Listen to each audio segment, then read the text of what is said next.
kerusakan yang disebabkan oleh mikrobiologi ya. Ya, rusaknya karena mikrobiologi, makhluk-makhluk mikro yang tidak tampak kasat mata ya tadi ya. Kalau tadi ternyata bisa rusak karena jatuh, karena reaksi kimia, nah ini karena makhluk mikro itu ya. Makhluk mikro itu apa aja ya kira-kira Mbak Ocha? Ada bakteri, ada ngambil, ada napi ya. Nah dari gambar ini yang menurut adik-adik mana sih yang rusak karena bakteri itu yang mana? Oh ini ya betul. Kenapa? Karena itu ada bakteri yang menyebabkan itu jadi kayak berbau-bau. Iya, berupa aroma gitu ya, berupa teksturnya dan lendirnya, kemudian aromanya sudah nggak enak, jangan dimakan ya deh ya. Kalau susu pasti jangan minum, nanti malah menimbulkan berbagai macam penyakit ya. Nah kalau ini siapa penyebabnya? Itu ya, jadi kita sepakati bersama ya, ternyata kerusakan mikrobiologi adalah rusaknya tanaman yang menyimpang dari mutunya gitu ya, yang sudah tidak layak dikonsumsi karena faktor makhluk-makhluk mikrobiologis. Makhluk mikrobiologis itu kalau ada adik belajar kemarin yang nggak bisa dilihat dengan mata telanjang ya, harus pakai mikroskop ya. Apa saja kemarin makhluk mikrobiologi itu? Ya, virus, iya betul sekali. Iya betul. Iya.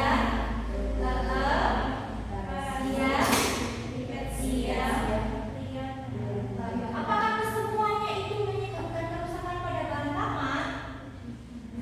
Iya, tidak ya Adik ya.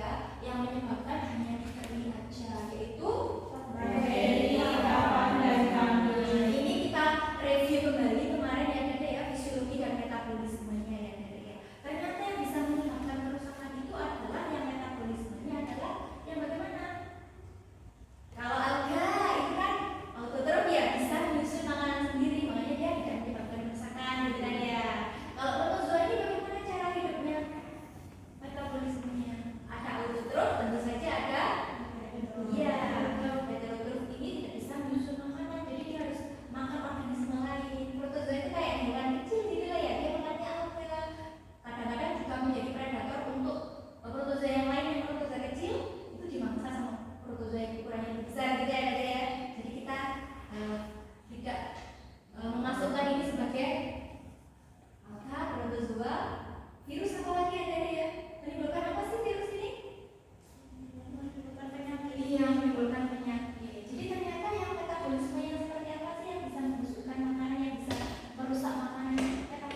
ayam, sayur ayam itu kan gampang sekali rusak ya dari ya. Jadi sifat rentannya sangat rendah sekali, sangat mudah rusak. Disebut sebagai bahan-bahan yang ini iya betul sekali perisable.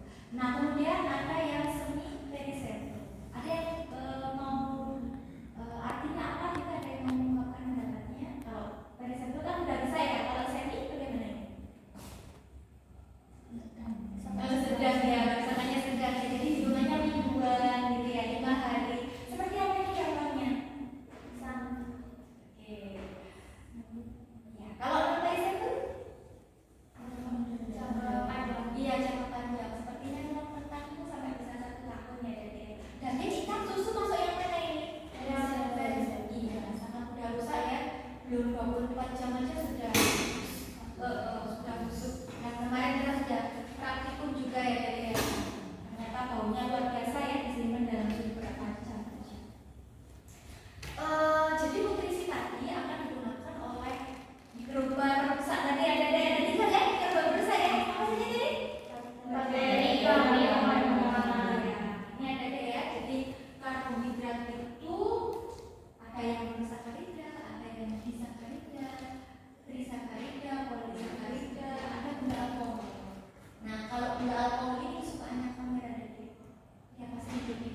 sudah selesai untuk hari ini. Adik-adik ada yang ditanyakan? Silakan kalau ada yang ditanyakan.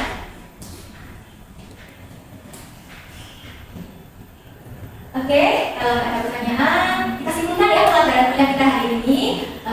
Jadi kesimpulannya apa Mbak Bila misalkan tantangan? Misalkan merupakan alat mekanisme bersifat dari dalam Ya, tepuk tangan dulu Mbak Bila. Tepuk tangan ya. Tantangan itu bisa rusak karena apa? Kamera dan bakteri.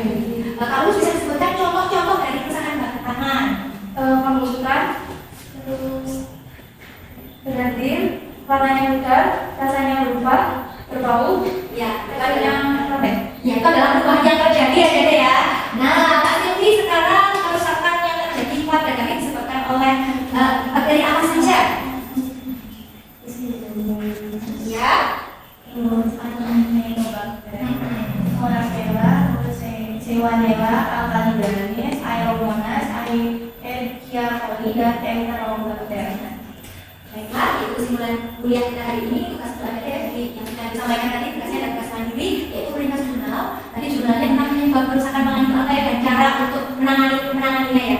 Kemudian ada collab jurnal-jurnal dari tugas mandiri tadi menjadi satu artikel untuk menyusun bab dua kerusakan. Jadi kelompokan nanti saling bertukar informasi begitu. Nah, jadi nanti